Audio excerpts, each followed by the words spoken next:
l'esprit de ce forum, comme nous l'avons fait depuis le début de la session, c'est vraiment de donner l'opportunité aux militantes que nous sommes de pouvoir nous exprimer librement sur des sujets qui nous tiennent à cœur, mais sur lesquels nous n'avons pas souvent l'opportunité de parler, soit parce que le cadre n'y s'y est pas, ou soit parce que nous n'avons pas les bons interlocuteurs, interlocutrices en face de nous, ou simplement parce que la question est tellement taboue que même entre nous, nous n'osons pas en parler. Donc, nous avons titré cette question, question interdite, question taboue, osons en parler, juste pour pouvoir nous donner cette opportunité. Pour certaines, quand nous avions mentionné ce titre, le plus grand tabou au sein du mouvement, c'est la question de la sexualité, c'est la question de l'orientation sexuelle, la question de LGBTQI et plus.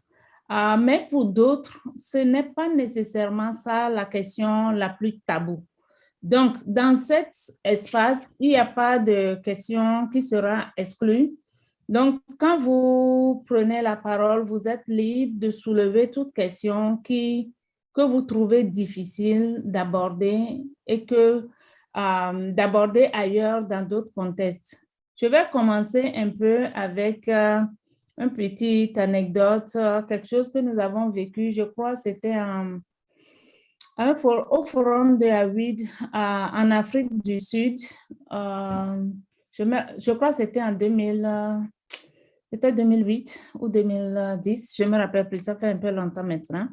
Donc, on était au Forum de Aouid. Le Forum de Aouid, en général, rassemble plus de 2000 participants. Naturellement, comme toujours, il y a très peu de francophones dans ces espaces. Donc, nous étions peu nombreuses, mais il y avait différents groupes de personnes. Il y avait les jeunes filles, les jeunes féministes, les jeunes femmes féministes qui avaient leur mouvement. Et puis, il y avait un foulard. Je crois que la couleur, c'était un foulard bleu à l'époque, si je me souviens. En tout cas, il y avait un foulard. C'était rose. Que les jeunes... Rose fuchsia. C'était rose. OK, d'accord. Toujours est-il qu'il y avait ce foulard que les jeunes féministes avaient distribué, simplement pour promouvoir la question de la jeunesse. Mais il y avait une incompréhension notoire avec les francophones, parce que dans les espaces de Aouid, comme ce sont des espaces ouverts, toutes sortes de questions pouvaient être discutées. Mais on n'oblige personne à quoi que ce soit, mais seulement on promeut le respect de l'autre dans ces espaces, parce que l'espace appartient à nous toutes. Donc, les francophones ont mal interprété l'utilisation de ce foulard et étaient complètement convaincus que dès que vous mettez ce foulard au cou, ça veut dire que vous êtes lesbienne et ça veut dire tellement de choses. Et elles ont boycotté le forum à cause de ça, boycotté tout espace, se sont mis complètement en retrait, se sont parlé entre elles, mais n'ont parlé avec personne et personne n'a réussi à clarifier cela jusqu'à la fin du forum. C'était tellement désolant d'avoir une situation comme ça qui a dégénéré à ce point durant un événement de cette ampleur que j'ai parlé à celle que je pouvais pour expliquer que ce foulard, c'est vrai que l'espace était un espace ouvert, mais n'avait rien à faire avec les questions d'orientation sexuelle, mais rien n'y fait. Le mal est déjà fait. Les gens se sont passés le mot et puis c'était parti. Jusqu'à présent, au sein du mouvement francophone, ce sont des échanges que nous n'arrivons pas à avoir autour de la sexualité, mais autour des raisons qui motivent certaines d'entre nous à avoir des réserves, ni de la manière dont on devrait se comporter quand il y a dans votre famille, qu'on le dise ou non, on en a dans nos familles. Quand il y a dans votre famille ou dans votre groupe d'amis, ou même dans vos communautés, ou bien au sein du mouvement, quand il y a des personnes qui sont d'une orientation sexuelle, comment est-ce qu'on les gère?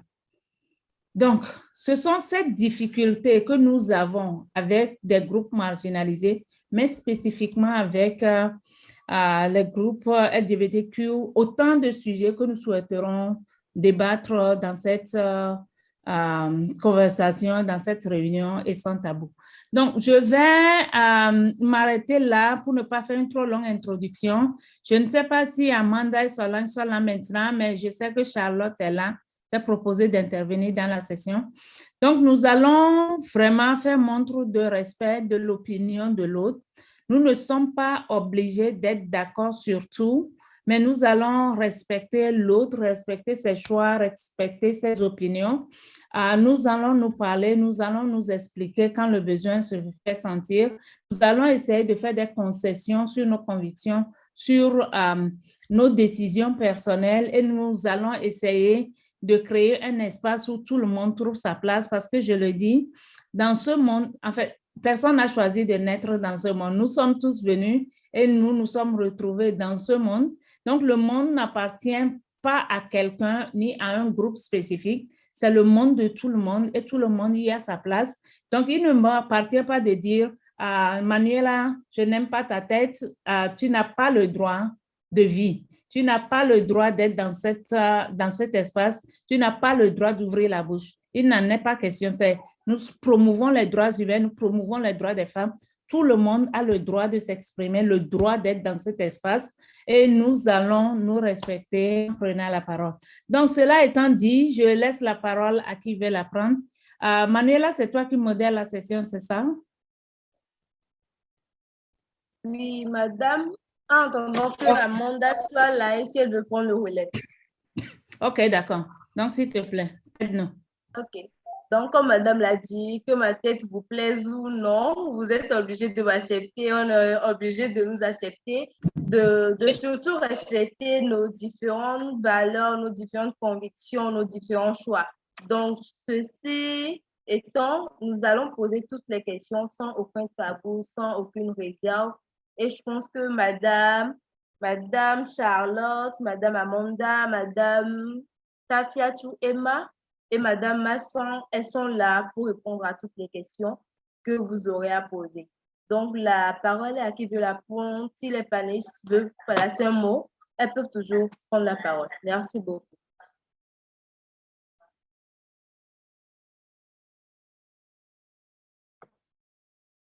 Allô? Madame Charlotte, vous êtes là, vous pouvez toujours prendre la parole.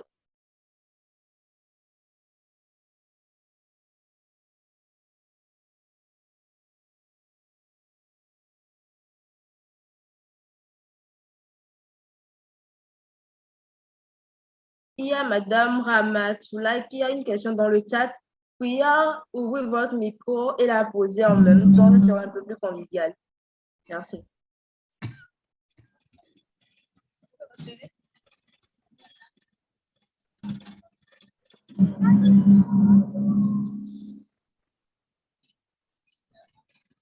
Bonsoir, Madame Charlotte. Alors, j'espère que vous allez bien et que tout le monde va bien. Je fais la modération de la discussion libre sur les questions interdites pour en parler. Et les intervenantes qui vont se prononcer sur les questions que les participantes vont poser tout à l'heure sont Emma Orukeke, si je prononce bien, et Madame Ouedraogo Safiatou. Alors, j'aimerais bien savoir si nos intervenantes sont déjà là. Madame Safiatou, Madame Emma, vous êtes avec nous.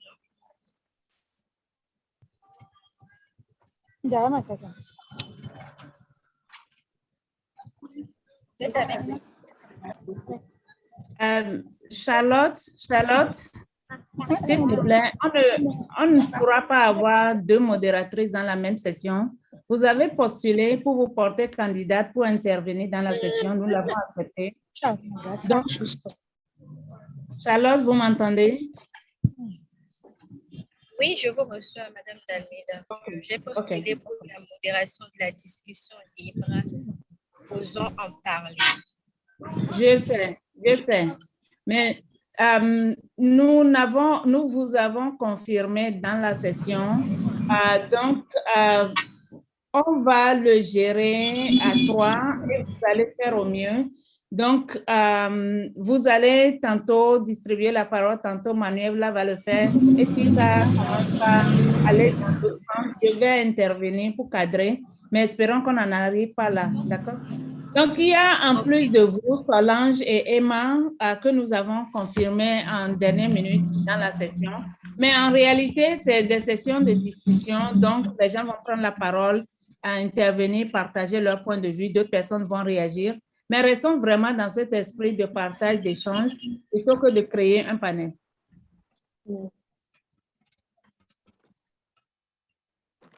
Alors, il y a une question dans le chat.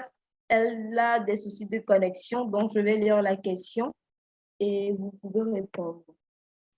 Un instant, s'il vous plaît.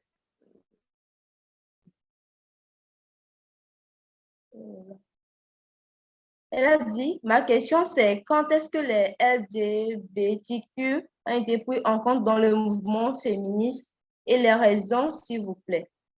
C'est la question de Madame Ramatoulaye.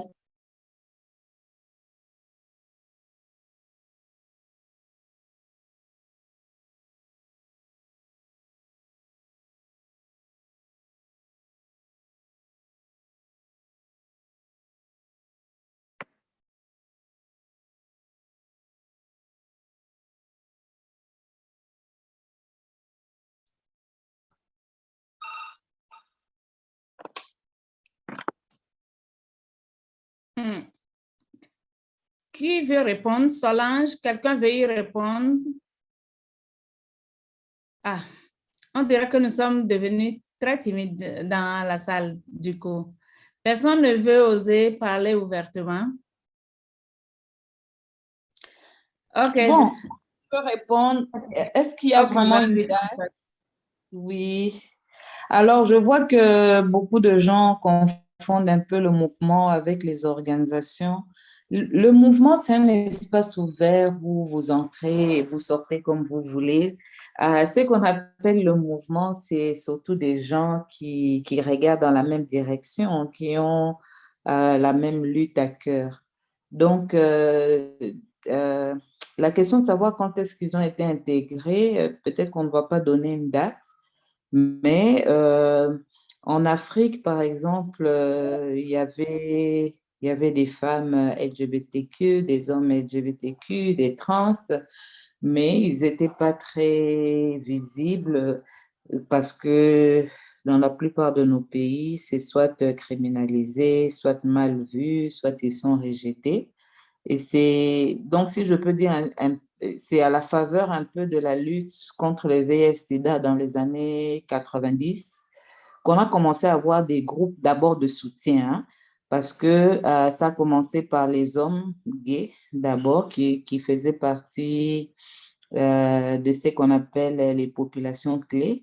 C'est des populations qui, pour une raison ou une autre, qu'on n'arrive pas à atteindre avec les messages de prévention de VIH-Sida. Et donc, alors que les efforts de VIH-Sida permettaient de réduire un peu les cas d'infection dans les autres groupes, il y avait quelques groupes où l'infection continuait de progresser et progresser très rapidement.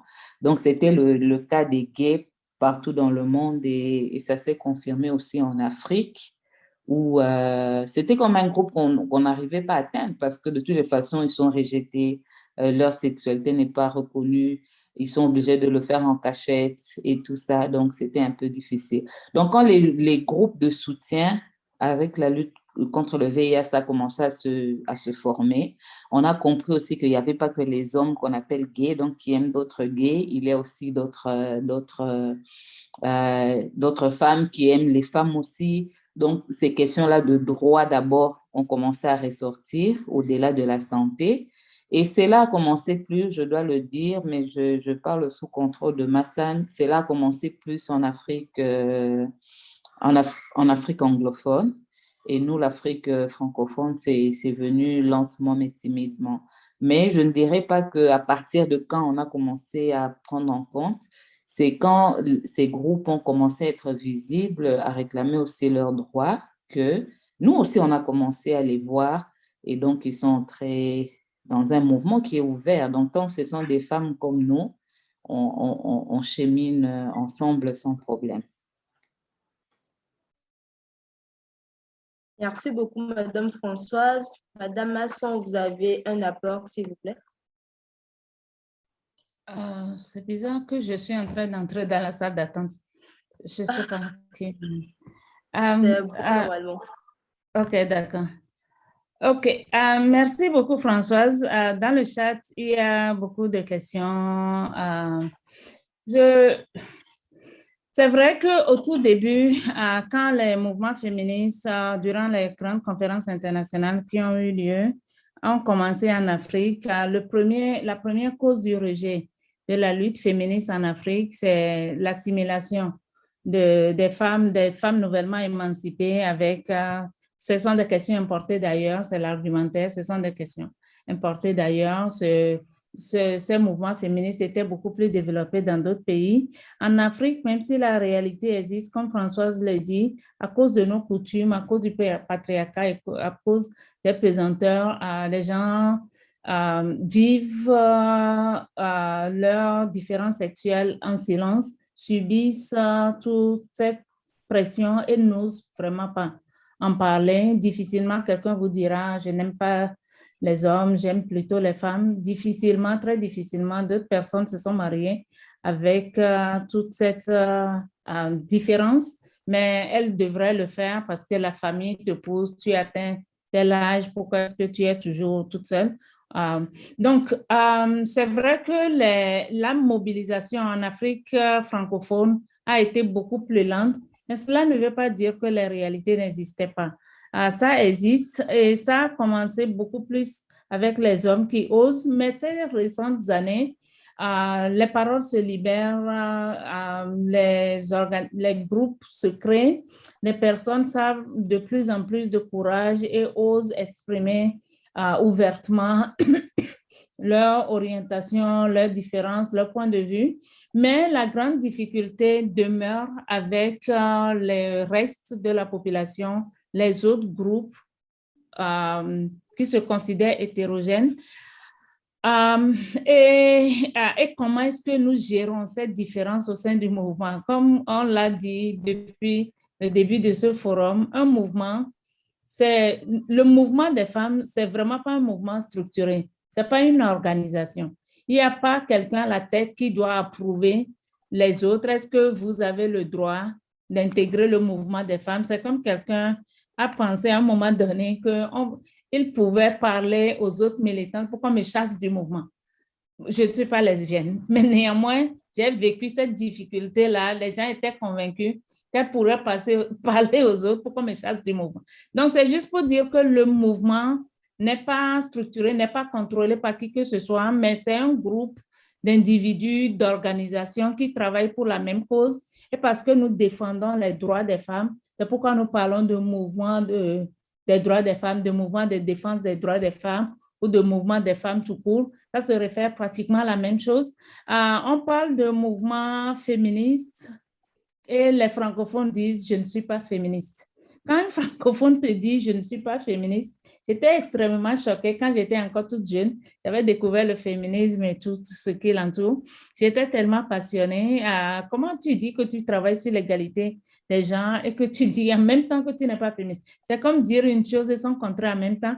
Mais quand les francophones prennent cette position, c'est un positionnement qui cache une autre dans la réalité parce qu'elle ne veut pas s'identifier du tout avec des personnes d'une autre orientation sexuelle d'une part, et d'autre part, quelque part, je suis convaincue que c'est parce qu'on ne sait pas non plus comment les gérer. Nous avons des identités multiples. Ça, c'est vrai. Nous sommes à la fois chrétiennes, parfois nous sommes animistes, parfois nous appartenons à des familles spécifiques. Je suis togolaise ou je suis congolaise.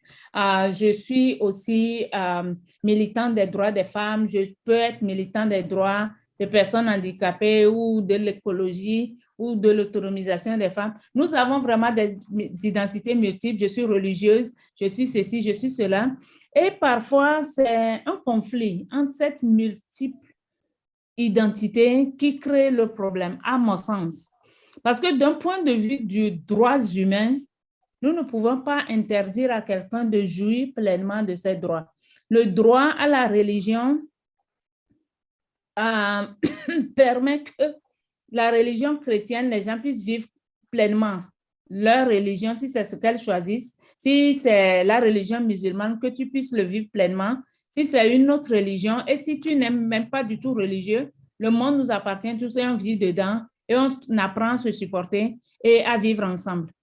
C'est la même chose. Je pense qu'il faut juste faire la même transposition avec toute autre question, y compris la question des droits sexuels et ne pas dramatiser parce qu'il ne nous appartient vraiment pas d'autoriser quelqu'un à vivre autrement sa sexualité. C'est pas mon rôle, c'est pas ma mission. Je n'autorise pas quelqu'un à s'habiller comme elle s'habille. Je ne l'autorise pas à se tresser ou à ne pas se tresser. Alors pourquoi au niveau des choix de vie, je veux être celle qui l'autorise à pouvoir aimer qui elle choisit?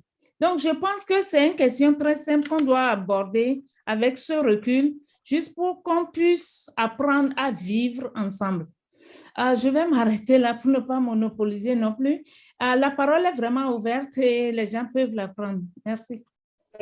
Merci beaucoup, madame. Apprendre à vivre avec les autres, avec leurs choix. J'ai noté que c'est très important. J'ai noté 3 questions dans les chats.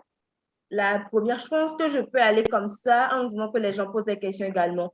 La première, c'est de savoir si on est obligé d'être d'accord avec tous les combats, si on est féministe. C'est la première question. Moi, je voulais répondre à ça ici, si tu me permets. Oui. Oui. Et je voulais vraiment répondre à ça directement après Massane parce que elle vient de dire des choses qui sont bien. Les féministes ne sont pas, comment dire, d'accord avec tout. Par exemple, nous sommes contre les violences faites aux femmes, n'est-ce pas?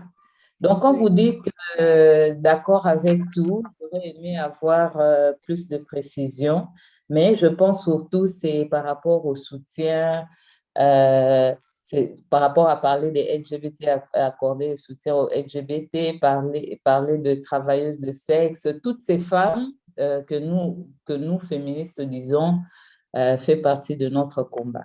En réalité, pour comprendre le féminisme, c'est que nous recherchons l'égalité. Nous pensons que les hommes et les femmes ont les mêmes droits et c'est vraiment au sens strict du terme. Ça veut dire que de la même façon que moi, je vais me battre pour qu'une fille de 16 ans ne soit pas mariée à quelqu'un qu'elle n'aime pas, qu'elle ne connaît pas parce que juste son père a décidé que c'était le moment de se marier. De la même façon, je vais me battre pour qu'une lesbienne ne soit pas forcée de se marier avec un homme alors qu'elle n'aime pas et tout ça. Donc, je pense que ce qui nous relie, c'est de comprendre d'abord le combat de tout le monde. Est-ce que cette personne sait qu'elle est en train de faire? Est-ce qu'il y a quelqu'un qui l'oblige à le faire? Est-ce qu'elle comprend ce qu'elle est en train de faire? Est-ce qu'elle veut, dans le sens de, elle a voulu, elle a recherché ce qu'elle est en train de faire? Et donc, si tous ces préalables-là sont là, c'est-à-dire qu'elle a le droit de le faire. Et je pense que Massane l'a bien dit, on voit des gens changer des coiffures.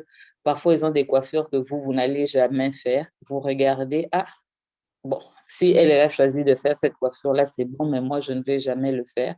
Mais pour certaines choses, on accepte que la société nous dicte ce que nous allons faire. Donc, pour s'appeler le féminisme, il faut d'abord comprendre aussi les principes sur lesquels nous nous basons, n'est-ce pas? Et même si personnellement, cela ne nous concerne pas, moi, je prends l'exemple des féministes dans le monde musulman.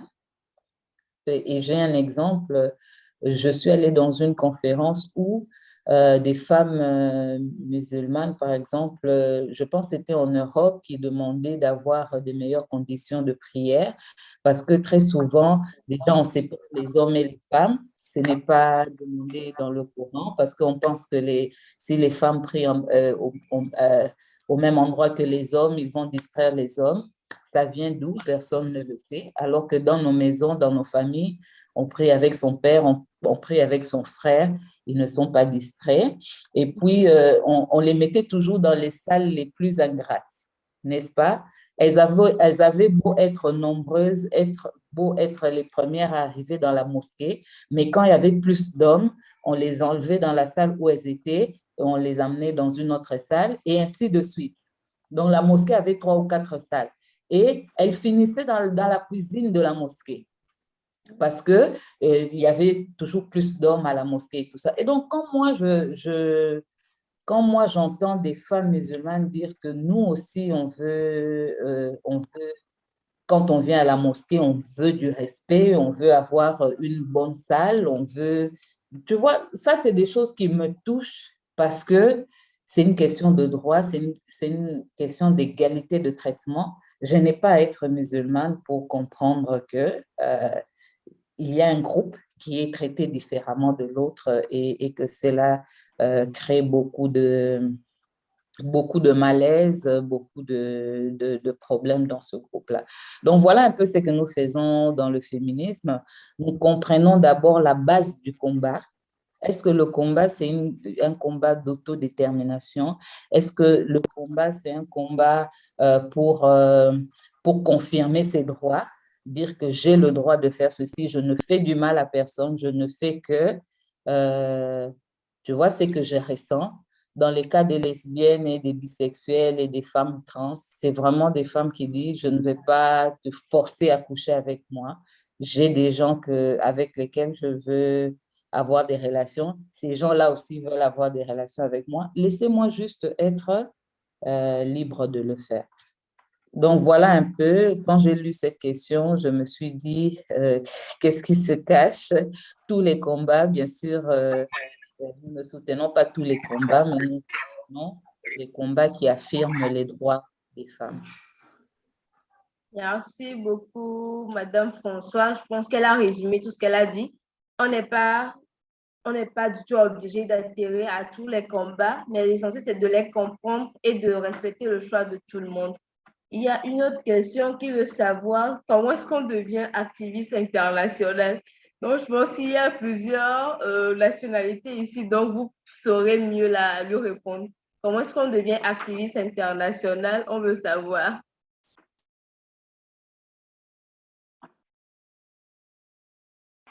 Est-ce qu'elle peut expliquer international, c'est quoi? Est-ce que c'est aller dans les conférences internationales, c'est être connu partout, c'est quitter son pays pour aller travailler ailleurs? Est-ce qu'on peut avoir un peu plus de précision?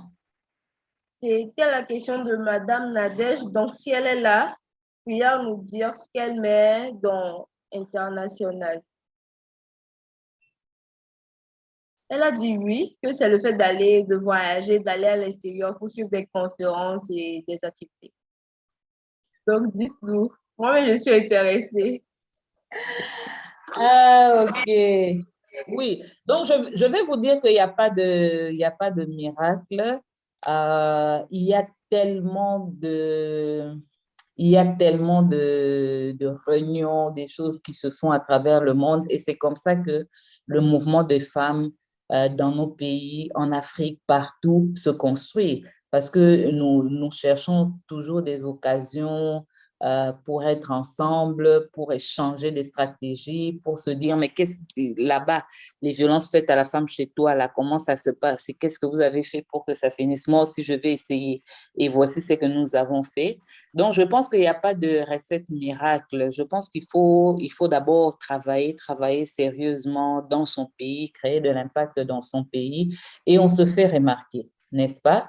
On se fait remarquer. Donc, pour devenir activiste international, est-ce que même dans votre pays, on vous connaît? Parce qu'on ne va pas vous inviter à l'ONU, on ne va pas vous inviter à WID, alors que dans votre pays, on ne vous connaît même pas. Donc, je pense que c'est le travail, c'est créer de l'impact là où on est, c'est tisser aussi des relations. Donc, dans chaque session où moi je passe, je dis aux gens, est-ce que vous prenez des emails? Est-ce que vous essayez de contacter les personnes? Quelqu'un qui a bien parlé comme ça, moi, je note son nom.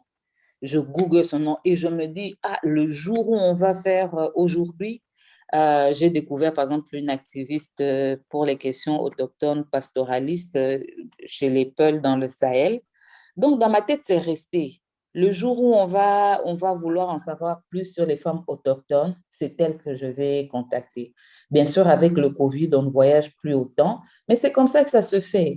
Vous êtes dans des réunions, dans le forum, comme ça, qu'est-ce qui vous a empêché de présenter une session pour dire, moi, je veux parler de telle chose, n'est-ce pas?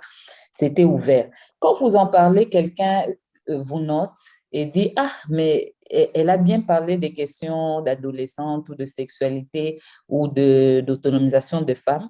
Le jour où je veux faire quelque chose sur l'autonomisation, je veux aussi qu'elle vienne parler dans ma réunion. Donc, il n'y a pas de recette miracle. Travailler dans son pays, créer de l'impact, tisser des liens. Donc, chaque fois que vous allez quelque part, chaque fois que vous rencontrez quelque part, vous prenez le numéro de la personne, vous essayez de comprendre ce qu'elle fait, vous faites un petit Google pour comprendre. Et bien sûr, tout cela va faire en sorte que vous aussi, on vous invite. Vous aussi, vous pouvez inviter d'autres activistes internationaux. Je pense qu'il n'y a pas d'activistes internationaux, hein. Il y a seulement des bonnes activistes qui travaillent dans leur pays et donc quand elles parlent de leur réalité, les gens se disent, donc même si moi je dois répéter ça aux autres personnes, je ne vais pas le faire comme elle le fait. Elle le fait tellement bien. Et donc, vous aussi, vous êtes activiste international quand vous êtes capable d'organiser une réunion et d'inviter même les gens qui sont autour de vous. Et eux aussi, ils vont vous inviter et ainsi de suite, vous êtes connus. Et puis, n'oubliez pas, il y a des grands rassemblements des femmes, hein. Massan a parlé du forum de Awid. Je vous conseillerais vraiment d'aller sur leur site, de vous inscrire, de devenir membre, c'est gratuit. Mais quand ils vont faire le forum aussi, ils font des appels pour dire qui veut venir au forum. Et pour aller au forum de la WID, il faut amener quelque chose. On ne vient pas seulement se promener comme ça. Donc, le forum de la WID existe. Je crois que ça se fait tous les 3 ans, tous les 4 ans. Il y a d'autres grands forums aussi des femmes qui sont déjà connues. Il y a la commission sur les statuts de la femme à New York qui se fait chaque année. Je pense avec le Covid, maintenant, on l'a fait aussi en ligne. Mais notez ces endroits-là. Allez en ligne, inscrivez-vous. Et puis, quand ils vont faire des appels, préparez-vous sérieusement pour dire qu'est-ce que moi, je peux aller dire là-bas et qui va donc permettre aux gens de comprendre ce qui se passe chez moi. Merci. Merci beaucoup, Madame Françoise. Madame Masson veut nous dire comment est-ce qu'on peut faire pour devenir activiste international. J'aimerais bien. Bon, je comprends la question. Je ne sais pas si elle est toute jeune, mais je te comprends, Manuela. Je comprends quand on souhaite être activiste et briller à l'international, n'est-ce pas? C'est le rêve de toute personne d'être connue au-delà des frontières de son pays. Mais il faut savoir que nous avons 2 catégories d'activistes au sein du mouvement. Nous avons, Françoise a utilisé un mot tout à l'heure, quand vous allez au forum de Awid, on ne va pas là-bas pour se promener. Donc, on a de grandes promeneuses qui vont de réunion en réunion. Aujourd'hui, elle est à New York, demain, elle est à Bruxelles, après-demain, elle est ici. On dit, ah, cette femme-là, vraiment, elle est interne. Oui, seulement quand vous devenez des spécialistes des conférences, la question que moi, je me pose, c'est quelle contribution apportez-vous? Vous savez, dans les espaces internationaux, que ce soit au sein des organisations de la société civile, au sein des gouvernements ou bien même au sein du monde des donateurs, on connaît maintenant les francophones. Les francophones, si vous voulez les connaître, ce n'est pas difficile. Ce sont ces dames qui viennent dans les réunions, qui récoltent les pédièmes, qui n'apportent aucune contribution, qui vont participer, qui vont secouer la tête, qui ne vont pas poser des questions. Quand on pose des questions, qui ne vont pas beaucoup répondre et puis qui retournent chez elles. Donc, on se promène vraiment, on n'apporte pas de grandes contributions et ça, personne n'aime ça. Quand nous avons lancé ce forum, quand nous avons eu l'idée de ce forum, l'idée de départ, c'était de préparer les francophones afin d'accroître et d'améliorer la qualité de leur contribution au forum de 8. D'abord, j'ai suivi plusieurs forums de 8 et les francophones, on vient toujours en minorité. Quand A8 rassemble 2000 à 2500 participants, vous aurez parfois jusqu'à 20, 30, peut-être 60 francophones. Et quand les francophones viennent, on vient observer, on vient regarder, on vient participer. Donc, comme nous l'avons fait, c'est un schéma à 8 que nous avons transposé. On lance des appels à session parce qu'il y a une partie du programme de ce forum, que ce soit à 8, que ce soit le CFW ou d'autres séances, il y a parfois des parties où vous pouvez apporter ce que vous faites dans vos communautés. Ça n'a pas besoin d'être une initiative internationale. Ça peut être ce que vous faites dans votre village, une approche que vous avez testée, quelque chose, une application que vous avez créée, quelque chose que vous avez fait avec vos collaboratrices et qui a changé les choses et que vous voulez partager. Donc, il faut savoir que les choses se passent dans nos pays individuels, nous sommes des nationaux. Et quand on se retrouve dans une réunion, dans une réunion en dehors de notre pays, on est à l'international. Donc, l'international, ce n'est pas un mythe. C'est juste des gens qui viennent de leur pays qui se rencontrent dans un espace. Donc, quand on lance tous ces appels à intervenants, nous nous sommes beaucoup bagarrés pour avoir des intervenants pour certaines sessions, pour avoir des propositions pour certaines sessions. Les francophones ne postulent pas. Ou bien, parfois, la quantité de demandes qu'ils reçoivent n'est jamais de très bonne qualité pour qu'elles puissent être sélectionnées.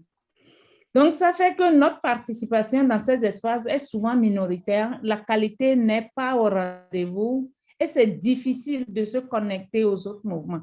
Donc, si vous voulez devenir une activiste internationale, soyez d'abord une activiste de qualité dans votre localité, dans votre pays. Faites-vous connaître. On dit ce que je dis parle plus fort. Non, ce que je fais parle plus fort que ce que je dis. Faites en sorte que votre militantisme, les actions que vous réalisez dans votre pays, dans votre localité, dans votre école, dans votre université, parlent pour vous. Dès que vos actions commencent par parler pour vous, les gens viendront vous chercher. Je me rappelle, il y a une institution qui m'a écrit européenne qui souhaite que je vienne présenter quelque chose. Je ne les connais pas. Quand j'ai vu le message, j'ai dit ça, c'est un spam. Parce que je ne connais personne de cette zone-là et je ne vois pas comment ils m'invitent. Mais en fait, il y a eu des recommandations parce que quelqu'un a entendu parler de moi qui faisait quelque chose et finalement, quand il cherchait pour cette formation-là, il souhaitait nous avoir. Je peux aussi vous donner l'exemple de celle qui a gagné le prix Simone Veil il y a 2 ou 3 ans, une Camerounaise. C'est le président Macron qui lui a remis le prix. Elle était chez elle et on est venu l'inviter. Voilà, vous avez gagné un prix, vous devez rapidement vous rendre en France, vous devez rencontrer le président. Mais elle faisait juste du travail sur le mariage précoce dans son village au Cameroun, dans sa localité. Il y a des gens qui l'ont connu, certains de ses partenaires qui connaissent son travail. Macron ne connaît pas son travail, l'entourage de Macron ne connaît pas son travail, mais ces personnes qui connaissaient son travail, elles n'avaient pas de site web ni rien. Mais on parlait d'elle en dehors des frontières et c'est comme ça qu'elle a commencé par être connue. Et là, aujourd'hui, elle est internationale. Donc, si vous voulez devenir internationale, marquez votre temps. Faites des choses, mettez du cœur dans ce que vous faites. Ne dites pas que, moi, je travaille seulement dans ma communauté. Si c'est que j'avais les moyens pour commencer à voyager, vous verrez la manière dont je travaillerai. Non, commence et le reste suit tout naturellement.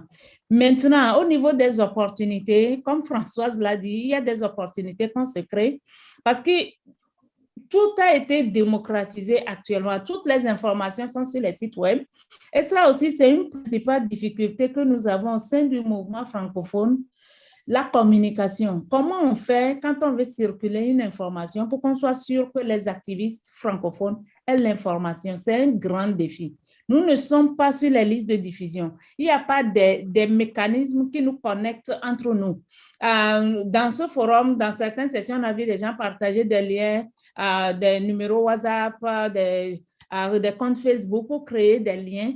Donc, ce sont des choses qui commencent comme ça quand il y a l'opportunité. Le CSW, c'est un espace ouvert. Pour avoir le statut ECOSOC, c'est complètement ouvert. Que quelqu'un ne vous trompe pas que si vous voulez avoir ECOSOC, les statuts de trucs aux Nations Unies, il faut venir me voir. Non, non, non. C'est juste un appel ouvert qu'il lance chaque, je pense en juin de chaque année. Vous postulez et si le dossier est étudié, si vous êtes accepté, votre organisation est reconnue par les Nations Unies comme organisation contribuant à la promotion des thématiques sur lesquelles les Nations Unies travaillent. Donc, franchement, faites au mieux. Créons des connexions entre nous. Quand vous entendez qu'il y a une réunion et vous trouvez que vous avez un intérêt dans la réunion, postulez. N'attendez pas qu'on vous apporte tout sur un plateau. Ça ne marche pas comme ça. Vous faites au mieux, vous travaillez et puis les opportunités après viendront. Mais seulement essayons aussi de commencer par ne pas aller nous promener dans les réunions. Quand nous allons dans les réunions, on y va pour apporter nos contributions. C'est ce que nous avons essayé de faire avec Je m'engage pour qu'à cette conférence de Génération Égalité, nous n'allons pas aller en spectateur, en spectatrice. Nous y avons apporté quelque chose et nous allons continuer d'apporter quelque chose. Et plus vous apportez, plus on vous fera appel. Merci beaucoup, madame. C'est vraiment des questions taboues. Je sais que pour certaines, vous savez, parfois au sein du mouvement, ce n'est pas comme si vous allez demander à celle qui va dans toutes les réunions, comment tu y vas, est-ce que tu peux me partager ta recette? Et peut-être on ne va pas te dire. Donc ça aussi, ce n'est pas grave, on peut partager ce genre de recettes ici. D'accord. Donc, si je veux, bon, je n'ai pas envie de résumer, histoire de ne pas piétiner ce que les grandes dames ont dit, mais je vais juste dire quelques mots. J'ai retenu qu'il faut travailler sur soi-même. D'abord, il faut commencer par balayer sa chambre avant de vouloir balayer la rue. Donc, pour ne pas aller se promener dans les réunions, parce que les opportunités, ça court les rues, mais il faut aussi avoir un background pour que quand vous saisissez ces opportunités-là, ne pas aller divaguer, ne pas être seulement une seule participante, mais être de ces personnes qui décident, qui font bouger les choses. Alors, il n'y a plus de questions dans le chat. Nous attendons, comme madame l'a dit, les questions tabous, les questions interdites. Vous pouvez demander. Ah, d'accord. Il y a Nathalie qui veut poser une question. Nathalie, tu as la parole. Ok, merci beaucoup. Bonsoir à toutes, bonsoir à tous. Et merci pour tout ce qui a été dit. C'est vraiment enrichissant. Ma question, elle est celle-ci. En fait, c'est adressé aux aînés, Madame Manson, Madame Françoise et autres. Et j'aimerais savoir comment vous arrivez à concilier votre vie active, les mouvements de femmes, la vie associative et puis la vie conjugale. En fait, c'est un peu compliqué pour nous jeunes aujourd'hui de militer dans les mouvements et en même temps penser à notre vie privée parce que les parents pensent que en faisant tous ces mouvements, aller de gauche à droite et tout, on ne pense pas à notre vie privée. C'est un peu compliqué. Ils ont tendance parfois à nous décourager. Quel conseil vous avez pour nous jeunes aujourd'hui parlant d'intégration? Merci beaucoup. Merci, Madame Nathalie. Alors, si Madame Françoise ou Madame Masson veut intervenir, vous avez la parole.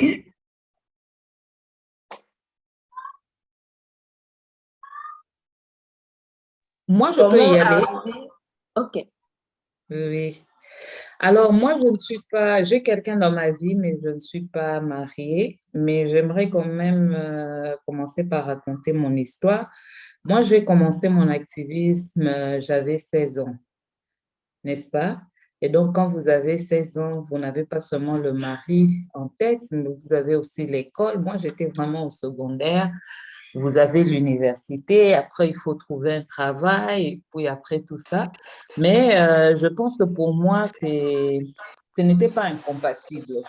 Pour moi, faire l'activisme, au départ, pour moi, ce n'était pas comme un travail. C'était vraiment défendre les choses pour lesquelles je crois. Et moi, j'ai commencé dans le domaine de santé sexuelle et toutes ces choses-là parce que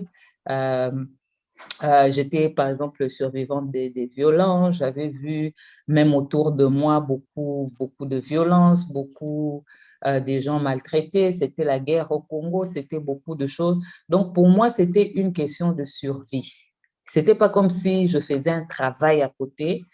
Donc, j'ai le travail d'activisme, et puis j'ai l'école, et puis j'ai l'université, et puis j'ai le travail. Pour moi, c'était si je ne le fais pas, qui va le faire? Parce que je ne veux pas que les jeunes filles subissent ce que moi j'ai subi. Je ne veux pas que je suis jeune, je ne veux pas que tout soit difficile pour moi. Je veux une certaine liberté de parole. Je ne veux pas être comme certaines femmes que je voyais malheureuses dans leur foyer, qui n'ont pas le droit à la parole. Il suffit que l'homme ne veuille plus d'eux, qu'il aille voir ailleurs, et bien c'est la vie qui s'écroule parce qu'elles n'ont pas d'autonomisation financière et tout ça. Donc, pour moi, c'était mon histoire. Donc, j'allais à l'école. Même à l'école, là-bas, on faisait des clubs, n'est-ce pas? On faisait du théâtre, mais tout retournait toujours sur les droits des femmes, les droits des filles, la santé sexuelle, toutes ces choses-là, ça retournait parce que c'était vraiment partie de ma vie. Et je dois dire que, comme en Afrique francophone, les organisations ne sont pas, comment dire, professionnelles ou bien n'ont pas de financement permanent, par exemple, pour engager un personnel, pour avoir tout ça. Donc, c'était la période des examens au campus, à l'université. Eh bien, on n'était pas très visible pendant ces moments-là. Mais dès qu'on avait encore un peu plus de temps, on revenait encore.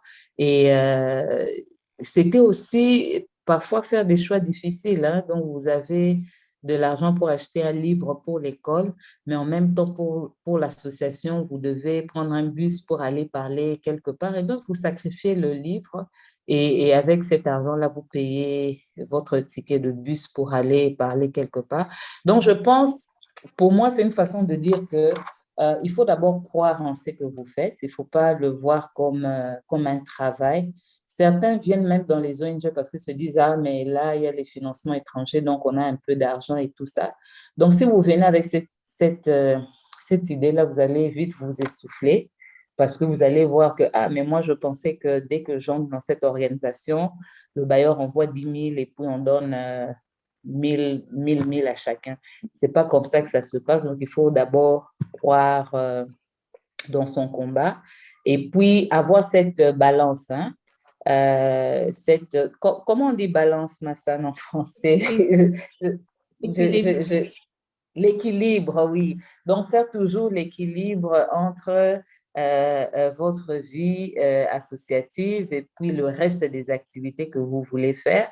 Et moi, c'est vraiment cet esprit-là qui m'a conduit durant toute ma vie. Comme je vous ai dit, j'étais encore au secondaire, à l'école secondaire. Donc, il fallait faire un équilibre entre aller à l'école, aller faire les sensibilisations. Après, on va à l'université faire l'équilibre entre aller à l'université, aller à l'école, et au fur et à mesure, on avançait. Et pour la question du mari, hein, moi, je ne suis pas mariée, comme je vous ai dit, mais je vis avec quelqu'un. Choisir aussi le bon partenaire, parce que quand vous ne choisissez pas très bien, c'est que vous luttez, pour lequel vous luttez au dehors, là, vous allez trouver ça à la maison, n'est-ce pas? Mais quand vous devenez une activiste, quand vous êtes un peu éclairé par rapport à nos autres sœurs qui sont encore dans la soumission, qui sont encore dans l'acceptation, même si ça ne marche pas, elles sont toujours là. Mais comment est-ce que je vais faire? C'est ça ma destinée. Vous êtes un peu plus éclairé, vous comprenez les droits, vous comprenez les questions d'égalité homme-femme, vous comprenez les questions de socialisation que parfois, certaines choses, nous les acceptons parce que nous avons été socialisés d'une certaine façon, mais puisque la socialisation est dynamique, donc vous pouvez aussi changer. Vous comprenez ces choses-là, n'acceptez pas aussi n'importe qui dans votre vie. Et quand je dis n'importe qui, ça peut être le mari, ça peut être des amis, ça peut être d'autres influences. Vous commencez maintenant à faire la part des choses parce que vous comprenez des choses que les autres ne comprennent pas. Donc, prenez un partenaire qui vous soutient dans votre combat. Pendant que vous apprenez, essayez aussi d'apprendre à votre partenaire pour que vous soyez toujours au même niveau de vie. Moi, je dis à celui avec qui je vis que, tu vois, moi, je ne suis pas une femme comme les autres. Donc, toi aussi, tu ne dois pas être un homme comme les autres. Donc, on doit faire un effort pour que ce que moi je dis à la radio, ce que je dis sur Internet, ce que je dis dans les réunions, que nous puissions vivre ça ici. N'est-ce pas? Quand je parle de violence au dehors, là, Il faut que tu saches que ici, chez moi, on ne tape pas les enfants, par exemple. N'est-ce pas? J'ai un garçon. On ne tape pas les enfants. On vit ce qu'on dit au dehors. C'est des choses auxquelles on croit. Donc, est-ce que tu es d'accord à ce que nous puissions vivre différemment, mais vivre nos croyances, vivre nos convictions et accepter que les autres nous trouvent un peu bizarres, nous trouvent un peu différents. Voilà un peu. Merci beaucoup, Madame Françoise. Merci beaucoup, Madame Françoise. Je ne sais pas si Madame Masson a quelque chose à ajouter. J'aimerais bien, avec le recul, je pense que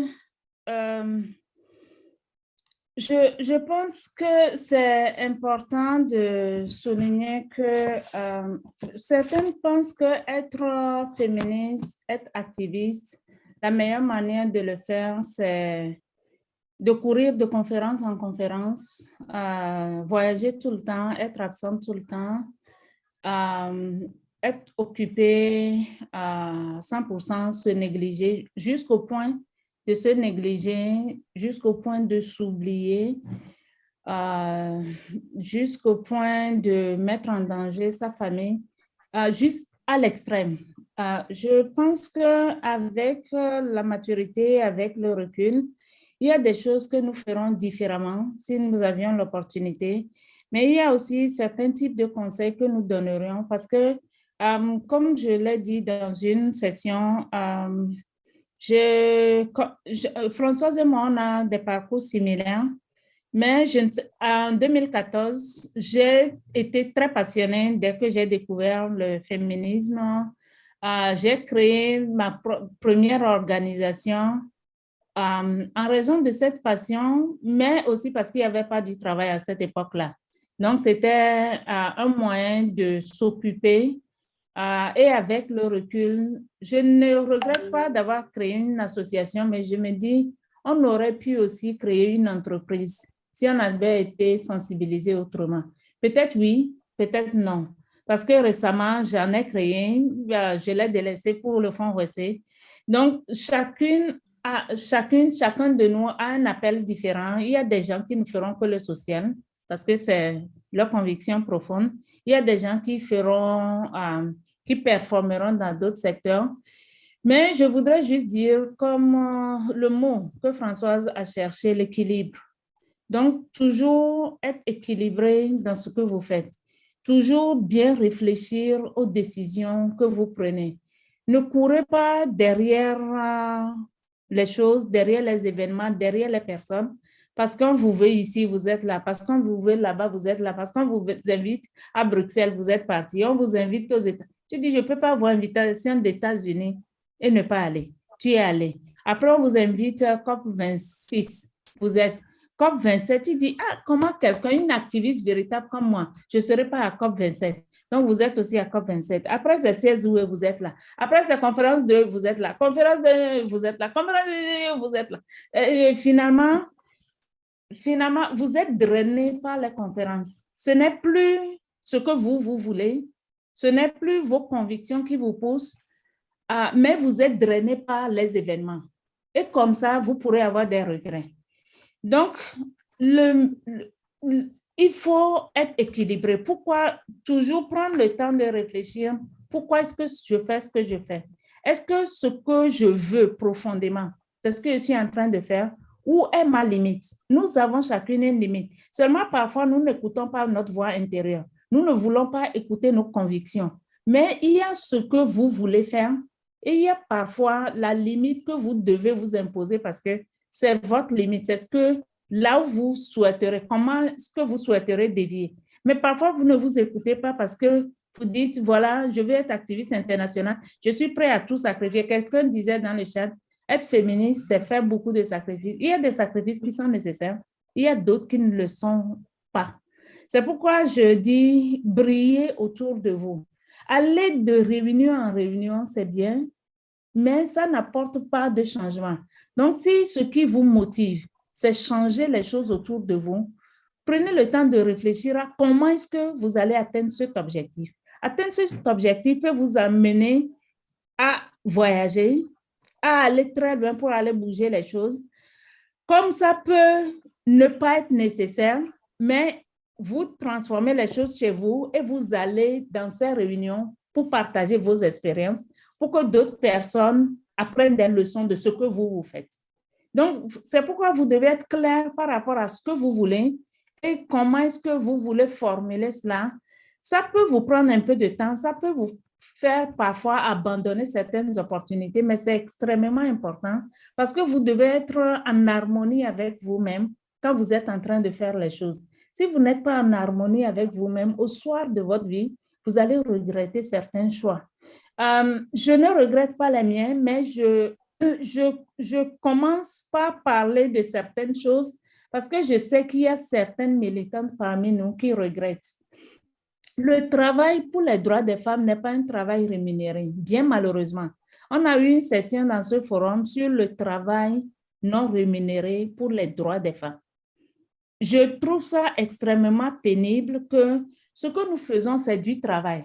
Même si nous n'arrivons pas à le chiffrer, même si d'autres personnes n'arrivent pas à réaliser que c'est un travail pour lequel on aurait dû être payé, c'est du travail. On se retrouve à travailler pour monter un projet. Parfois, vous allez travailler 3 jours. Parfois, selon la nature du projet, vous allez travailler 5 jours. 5 jours pleins. Je ne parle pas de vous prenez 2 heures. Ou bien vous prenez seulement 3 heures. Parfois, vous pourrez travailler 2 semaines. Ça, c'est pour monter le projet. Vous cherchez du financement. Parfois, il n'y a même pas de financement pour le projet. C'est 2 semaines de perdu. Mais parfois, vous aurez le financement. Et pour le coordonner, pour le mettre en œuvre, vous allez aussi autant travailler, autant vous investir. Et vous n'avez pas de rémunération. Mais vous allez vivre comment? Vous allez faire vivre comment vos familles? Le jour où vous ne serez pas aussi en bonne santé qu'aujourd'hui et où vous aurez mauvaisement besoin de l'assurance maladie, que ferez-vous ces jours-là? Le jour où, malheureusement, vous allez tourner le dos, vous avez laissé 2 enfants derrière, 3 enfants derrière, des enfants en bas âge ou des enfants adultes. Quel est l'héritage que vous allez laisser? Non, ce n'est pas à dire qu'il ne faut pas faire de l'activisme, mais il faut juste le faire de manière équilibrée. Et puis aussi, il faut savoir quelles sont les luttes sur lesquelles nous voulons nous concentrer. On était dans une réunion avec des femmes autochtones où, dès le départ, elles ont pris la décision de ne pas courir, de ne pas vouloir être nécessairement dans 10 conférences. Je ne sais pas, elles ont pris la décision où on leur a recommandé. De ne pas nécessairement chercher à être dans 10 conférences, mais parfois, vous pouvez simplement décider de suivre un seul processus. La raison pour laquelle on le dit, le CSW, c'est la Commission sur le statut des femmes. C'est une conférence annuelle du système de ONU Femmes, initiée par ONU Femmes, mais c'est une conférence onusienne. Donc, chaque année, ça a lieu en mars. C'est depuis la crise du COVID, depuis l'année dernière que c'est devenu en ligne. Peut-être ça va reprendre dès que le COVID finit. Donc, chaque année, nous allons à New York pour cette conférence. La conférence dure 2 semaines. Certains restent 2 semaines, certains restent 1 semaine. Ça dépend de votre budget. Il y a la COP26, c'est une conférence sur le climat. C'est un processus aussi qui n'a pas nécessairement... Les processus ont un lien entre eux, mais c'est juste pour dire que la COP26, ce qui se discute à la COP26 est différent de ce qui se discute au CSW parce que le CSW va sortir avec une thématique annuelle. Et il y a différents processus comme ça qui existent. Mais il y a certaines militantes qui veulent être dans tous les processus. Ce n'est pas possible. Parce que pour être dans chaque processus, c'est beaucoup de travail. Si vous voulez marquer le processus, vous visibilisez et provoquer un changement autour du processus.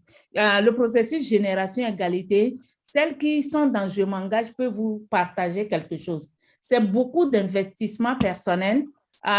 Pour les sessions de Génération Égalité, personne n'a donné 1 franc à qui que ce soit. Les sessions que nous avons créées, les sessions auxquelles nous avons participé. Donc, ça vous pompe votre énergie, ça vous pompe vos ressources. Et si vous ne prenez pas de recul, vous travaillerez pour les autres, mais vous vous servirez très mal au soir de votre vie. Nous le disons parce que certaines militantes, quand elles arrivent au moment de la retraite, parce que vous savez, on ne peut pas travailler éternellement jusqu'au dernier souffle. Certains n'auront pas cette chance-là. Donc, quand elles arrivent au soir de leur vie, elles sont très pauvres. Certaines sont toujours en location. et vous ne pouvez plus aller de conférence en conférence pour aller récolter des PDF. Donc, prenez du recul, clarifiez ce que vous voulez, le type d'investissement que vous voulez mettre dans cette bataille, comment vous voulez le faire. Comme je le dis, c'est du travail. Au lieu de faire du bénévolat dans quelque chose qui vous passionne, pourquoi ne pas plutôt travailler dans ce secteur? Comme ça, à la fois, vous garantissez votre avenir avec le salaire et puis vous êtes en train de travailler dans un domaine qui vous passionne et éventuellement, vous ferez des sacrifices parce que dans le cas de ce forum, nous, on ne partage pas encore avec vous tout le sacrifice que nous sommes en train de faire pour réussir un événement de cette envergure. Mais nous le faisons à cœur joie et nous le faisons parce que nous avons réussi à créer le cadre autour. Nous allons continuer d'améliorer ce cadre, mais surtout de pousser d'autres organisations, toutes les organisations de femmes, à réussir à professionnaliser le métier. Parce que je pense qu'il est grand temps que nous en arrivons là pour que le travail que nous faisons pour les droits des femmes, nous n'en devenons pas les victimes. Je ne sais plus si c'est Françoise qui l'a soulevé. Certains d'entre nous vivent des situations qu'on n'ose pas soulever dans ces espaces. Parce que quand nous sommes des militants des droits des femmes, on suppose que nous-mêmes, nous ne sommes pas victimes de violence. Ah non, ce n'est pas vrai. On a eu une amie, dès que le mari est décédé, la famille l'a chassée de la maison. Parce que si on la laissait dans la maison, elle va hériter. Pour empêcher d'hériter, elle perdait tout après avoir travaillé autant de... Elle connaît ses droits, elle connaît ci, elle connaît ça, mais elle avait des défis spécifiques dans sa famille qu'elle n'a jamais partagé avec qui que ce soit. Donc, prenons soin de nous et essayons de veiller les unes sur les autres et c'est extrêmement important. Bon, là, j'ai été trop long. Désolée. Merci beaucoup. Je prends particulièrement la dernière phrase, veillons les unes sur les autres, comme le dit le slogan de ce forum. Bon, j'ai bien envie que quelqu'un me rappelle le slogan de ce forum. La personne a un chocolat avec quoi? Nathalie, tu veux bien nous rappeler le slogan de ce forum? Ensemble, nous sommes plus fortes. Exactement. Ensemble, nous sommes plus fortes. Donc, on va se mettre ensemble, on va veiller les uns sur les autres et surtout planifier notre vie en fonction de nos objectifs. Ne pas être partout à la fois, mais être peut-être quelque part et être plus efficace, être plus rentable. Il nous reste encore 19 minutes pour la fin. Et donc, les questions seront les bienvenues. On va faire un peu plus vite pour encore profiter du moment ensemble. Donc, c'est pas quelqu'un... OK, il y a une belle question dans le chat, oui, sur les amis qui demandent de l'argent et qui sont fâchés qu'on ne leur donne pas de l'argent. C'est pas vu. Oui, alors Françoise, tu le prends? Je pensais que j'allais le laisser à la grande dame du fond. Oui, donc je vais le prendre même si je n'ai pas compris le contexte. Est-ce que c'est le contexte individuel ou bien parce que dans nos pays, on pense que quand vous travaillez dans les ONG, comme vous recevez des financements, donc cet argent-là vous appartient. Donc, même si c'est d'un côté ou de l'autre, c'est des choses que nous avons connues. Moi, je me rappelle à un moment donné, je faisais un projet où nous faisons des référencements pour les personnes victimes de violences. On les envoyait dans les hôpitaux. Alors, j'avais même des membres de famille, même quand ils avaient malaria, même quand ils avaient une chirurgie à faire, qui venaient pour dire oui, mais mets-moi seulement dans le compte des gens que tu réfères et tout ça. Alors, parfois, j'expliquais que bon, je ne peux pas faire ça parce que déjà, on n'envoie pas dans n'importe quel service, on envoie dans les services spécialisés. Et puis, c'est une question d'éthique. Donc, même si on donne $300, par exemple, ce n'est qu'un exemple à l'hôpital pour soigner la personne qui a été violée. Moi, je ne peux pas aller parler à l'hôpital pour dire à la place de soigner cette personne-là, faites une chirurgie. Alors, les gens ne comprenaient pas. Les gens aussi qui te demandent aussi, mais oui, mais comment est-ce que toi, tu peux recevoir de financement de 50 000? 50 000, c'est comme 30 millions ou 3 millions et tu n'as même pas de maison et tout ça. Donc, ça, c'est des réflexions qu'on vous fait parce qu'on pense justement que vous avez de l'argent et que l'argent que vous recevez des bailleurs là, vous pouvez en faire ce que vous voulez. Alors, je la relie aussi à la question d'activiste international. Si vous voulez aller loin, quelqu'un l'a dit, il faut aussi respecter ce que vous dites partout là où vous passez. Si vous êtes une activiste avec des mauvaises pratiques dans vos organisations, dans votre vie, forcément les gens le savent, ils parlent entre eux et même quand vous êtes devant là-bas en train de parler, les gens ne vous croient plus. Donc, ça prend aussi beaucoup de discipline en tant qu'une personne pour faire la différence entre l'argent de l'organisation et votre propre argent. Et bon, bien sûr, tout le monde ne comprend pas, mais on fait avec. Et comme on dit dans ma langue, il n'y a que Dieu qui paye les gens qui font le travail de la communauté. Parce que vous ne pouvez pas comprendre, c'est un travail, moi je dis aux gens, mieux vaut aller travailler dans une entreprise parce que ça, c'est un travail qui finit pas. Même à 23 heures, on t'appelle. Tu dors avec des soucis pour savoir, oui, comment demain, cette fille-là qui a un problème, comment est-ce que je vais l'aider et tout ça. Donc, il n'y a que Dieu qui voit certaines choses parce qu'on ne parle pas du tout. Merci, Madame Françoise. Je ne sais pas si Madame Masson a quelque chose à y ajouter. En fait, il y a eu des réunions qui ont discuté de l'argent et le mouvement. C'est vrai, le financement que nous recevons pour les projets, déjà, les organisations que nous créons, le modèle d'organisation, l'organisation ne vous appartient pas. Ça, c'est quelque chose d'important à savoir quand on est jeune. L'organisation appartient à la communauté. C'est une association, donc caritative, sans but lucratif, donc ça ne vous appartient pas. Quelqu'un me disait, c'est quelqu'un au ministère de l'Intérieur, il y avait cet homme qui a créé l'association et qui a inscrit dans les statuts que quand il ne sera plus là, son fils va hériter, va hériter de l'association. Il lui a dit, c'est pas possible, c'est une association, c'est pas une entreprise.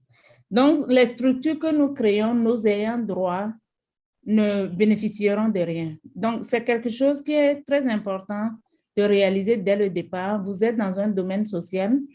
Donc, les financements que nous mobilisons aussi, nous les mobilisons pour des projets spécifiques. Si vous avez intégré dans le projet une rémunération pour vous-même, si vous êtes la coordinatrice, c'est ce que vous aurez. C'est seulement ce que vous aurez, le reste de l'argent. Si c'est $5 000, $50 000 ou $500 000 que vous avez mobilisé, parce que parfois nous en mobilisons beaucoup, cela ne vous appartient pas. Votre organisation a de l'argent, mais ce n'est pas vous qui avez de l'argent. Même si vous êtes le premier responsable, celle qui est responsable de l'utilisation de l'argent, de l'exécution de ce projet. Donc, c'est important de le savoir.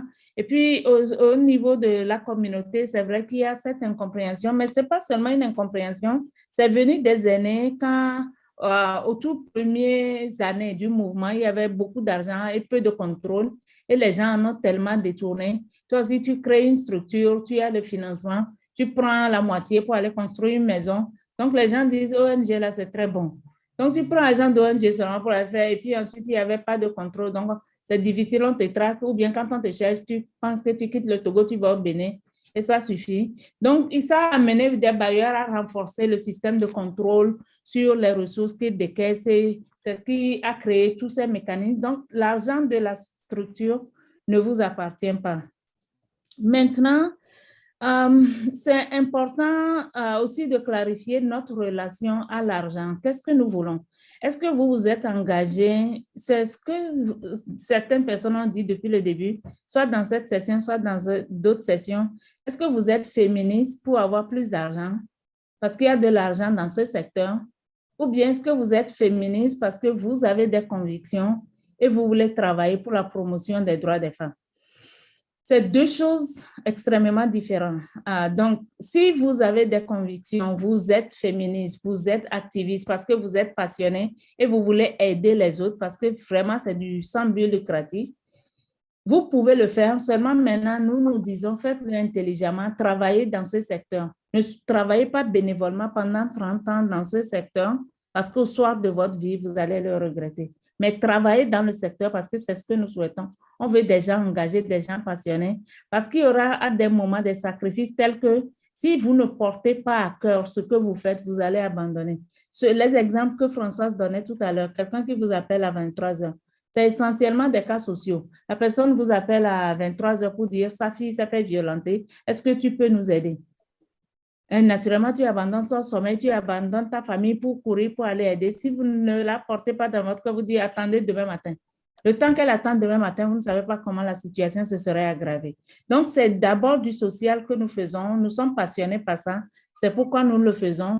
Mais seulement maintenant, nous commençons par prendre du recul pour dire faisons-le intelligemment, faisons-le sans que nous-mêmes, nos droits ne soient brimés, parce qu'il ne sert à rien, voulant aider les autres, de faire du burn-out. Parce que quand vous faites du burn-out, c'est le moment où vous n'êtes plus opérationnel du tout, vous n'êtes plus bon à rien et vous n'aidez plus personne en réalité.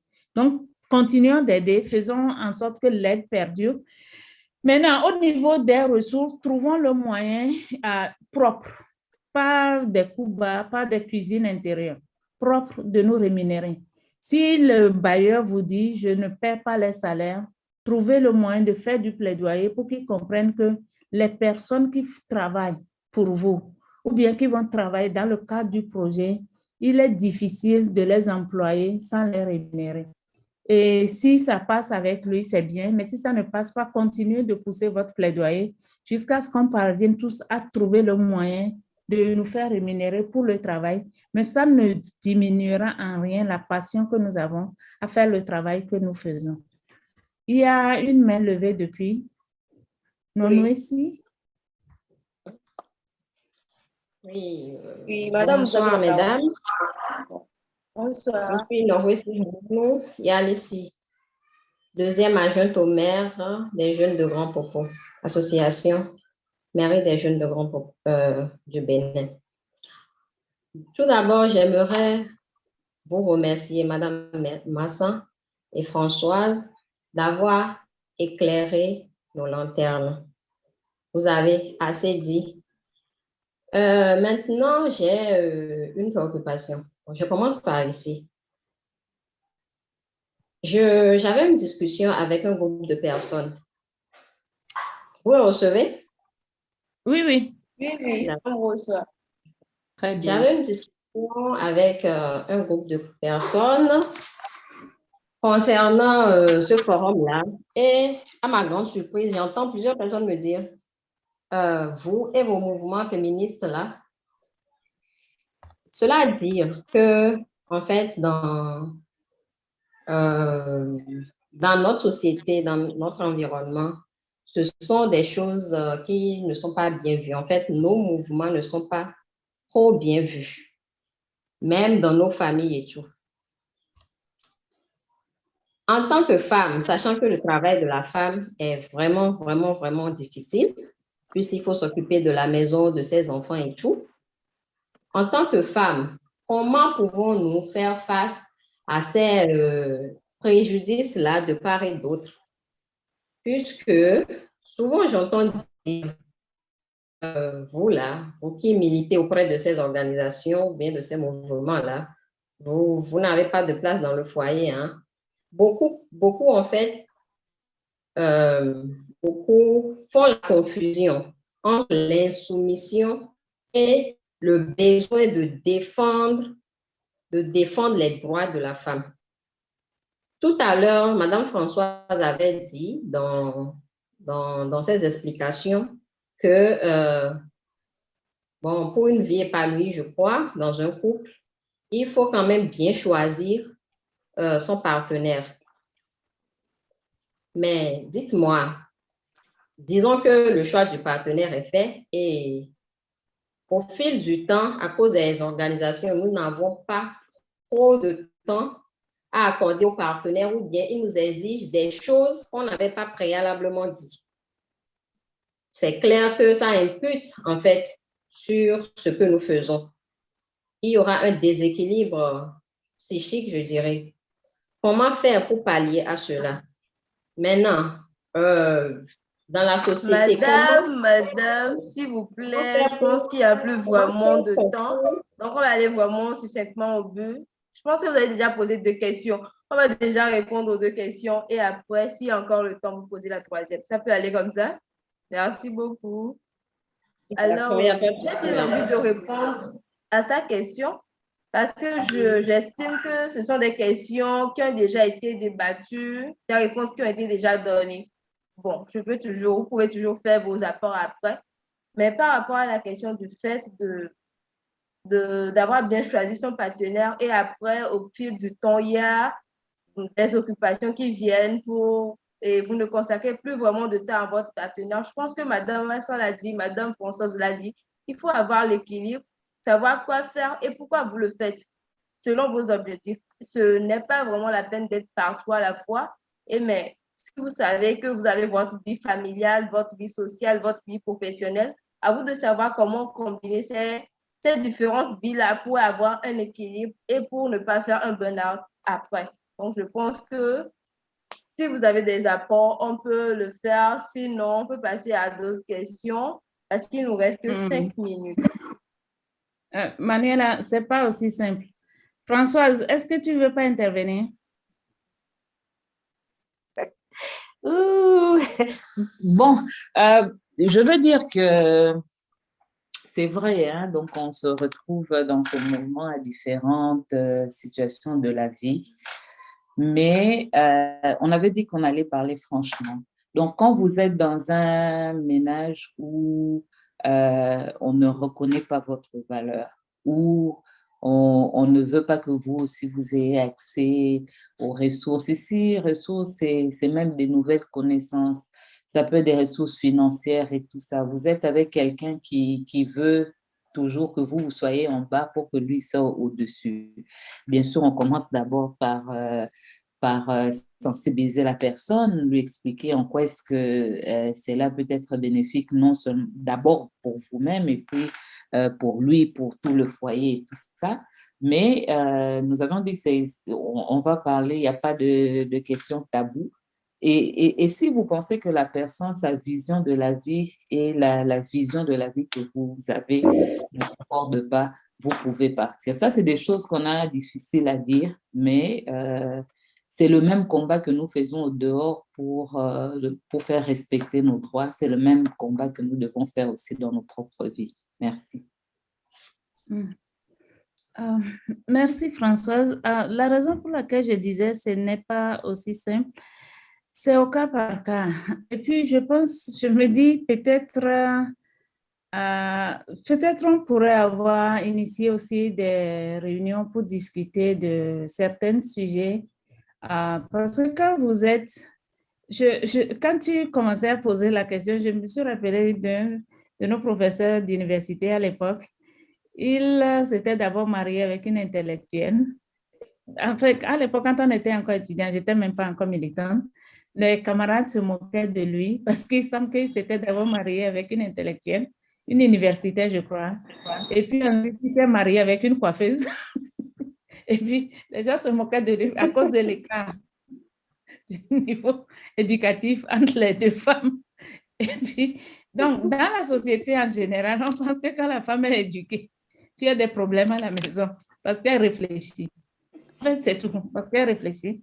Mais je pense qu'il y a un travail aussi que nous devons faire sur nous-mêmes et sur notre entourage, parce que le fait que le message, le travail que nous faisons soit mal compris autour de nous, nous dit que nous communiquons parfois en dehors de notre maison, en dehors de notre cercle familial, de nos communautés, mais nous ne communiquons pas autour de nous. Et peut-être c'est quelque chose, c'est un défi que peut-être nous sommes appelés à relever et à trouver le moyen de relever. C'est vrai qu'on dit qu'un prophète n'est jamais apprécié dans sa propre communauté, mais ça pourrait être l'un des facteurs pour lesquels vous subissez certaines violences, certaines discriminations inutiles, parce que si on vous comprenait mieux, peut-être votre vie serait plus facile. Ça pourrait être ça, parce que c'est vraiment au cas par cas, tout dépend de tout ce qui se passe et tous les détails que nous n'avons pas ici pour pouvoir répondre à cette question. Mais au-delà de ce que Françoise essaie de dire, c'est que La vie en couple, c'est une vie de négociation. Vous vous entendez, chacun a une vie de négociation, mais aussi de concession. C'est à vous de savoir jusqu'où vous pourrez faire des concessions et au-delà d'où vous ne pouvez pas faire de concessions et trouver la manière de communiquer, de dialoguer pour parvenir à une compréhension des deux parties. Mais comme cela se passe ailleurs, il faut user de tous les moyens avant de baisser complètement les bras pour dire cette relation, ce n'est pas la meilleure pour moi. Donc, je trouve, comme François le dit, trouver le bon partenaire. Peut-être ce n'est pas le meilleur partenaire pour moi. Mais avant de parvenir à cette conclusion, moi, j'encouragerais d'explorer d'autres solutions parfois, de prendre du recul pour voir qu'est-ce qui se passe. Est-ce que quelque part la personne a raison ou bien est-ce que quelque part elle a complètement tort? Et si cette personne réagit comme ça aujourd'hui, dans 10 ans, dans 15 ans, comment est-ce que je le vivrai? Si c'est quelqu'un qui n'arrive pas à supporter que vous gagnez plus que lui, qui n'arrive pas à supporter que vous voyagez plus que lui. Donc, il y a différents facteurs qui doivent vous donner des indices pour savoir quelle décision prendre. Mais là, tout de suite, on ne peut pas vous dire c'est A plus B égale C ou bien c'est difficile de se prononcer, mais on ne peut que donner quelques avis pour aider à la prise de décision, mais surtout d'une décision équilibrée parce que c'est votre vie, c'est votre avenir et c'est une décision que vous devez assumer plus tard. D'accord, merci. Merci beaucoup. On est à 18 heures. Oui, exactement. Donc, si vous avez un mot de fin. Oui, il y a Solange. On m'a donné l'opportunité à Solange. Je voulais le dire depuis le début de la réunion. Il devait y avoir Solange et Emma dans la conversation, mais elles sont au Burkina. Et nous savons qu'avec la situation actuelle au Burkina, les connexions Internet sont difficiles. Donc, elle nous avait écrit qu'elle a des difficultés de connexion, mais si elle lève la main, je suppose qu'elle peut parler un peu. Donc, est-ce que nous voulons faire une petite concession pour écouter Solange? J'espère que oui. Ok, Solange. Bonsoir tout le monde. Bon, je crois que je ne suis pas la Solange dont vous parliez. Moi, je suis au Bénin. D'accord. Voilà. Mais je profite de l'opportunité quand même pour parler. Concernant la question dont elle a parlé, je voudrais juste dire quelques mots. Souvent, les couples évoluent séparément. Je veux dire, on est ensemble dans la même maison, mais chacun mène sa vie. Je pense qu'il est important, avant même de se mettre en couple, d'avoir une feuille de route pour sa propre vie, d'abord. Ensuite, en couple, faire ce point, faire un projet de vie pour le couple. Quand les enfants viennent aussi, remettre ça à jour et faire comme dans une gestion de projet, faire un suivi, évaluation ensemble. Que les deux membres du couple voient ensemble comment est-ce que leur couple évolue. C'est cela qui va très tôt déterminer les futurs points d'achoppement. Et si on trouve des palliatifs déjà dans l'œuf, le couple ne pourra pas avoir ce problème plus tard. Ou alors, s'ils doivent se séparer, c'est qu'ils le font assez tôt et non à un moment où peut-être la femme devient trop âgée ou l'homme déjà trop installé dans ses habitudes ne sait plus trop comment faire. Donc, je pense qu'il est important qu'on apprenne déjà à nos jeunes sœurs ou même nous qui sommes déjà à un certain âge, il est important de faire ce point. Il est important de faire ce point de façon régulière, de la même façon que se fait le suivi et évaluation d'un projet. Voilà, c'est ce que je voulais dire. Merci. Merci à vous. Merci beaucoup, Madame Solange. Madame Masson, vous avez la parole. OK. Et puis après, donne la parole aussi à Solange pour clôturer. Donc, je pense que nous sommes arrivés à la fin de la session. Nous avons beaucoup parlé. Je ne pense pas qu'il soit nécessaire de mon côté d'ajouter quoi que ce soit. Il y a beaucoup de choses qui ont été dites. Je vous remercie pour votre temps dans la session et puis laissons l'honneur à Françoise. Merci beaucoup pour ce mot de la fin. Donc, je suis très heureuse de voir que nous avons eu 35 personnes sur les questions difficiles. En fait, en venant à cette session, je ne savais même pas à quoi m'attendre, mais je me suis dit, ce sont des sœurs, on va échanger, on va parler à cœur ouvert. Et c'est cet esprit que je vous demande, vous aussi, d'avoir avec vous cet esprit d'ouverture. Et vous avez vu que dans le mouvement féministe, nous n'avons pas peur de la contradiction, de ne pas être d'accord, mais l'essentiel, c'est que nous sommes ensemble et nous sommes en train d'avancer jusqu'à ce que nous allons nous comprendre les unes et les autres. Merci beaucoup et à demain pour ceux qui vont se connecter encore. Ensemble, nous sommes plus fortes. Ensemble, nous sommes plus forts. À demain.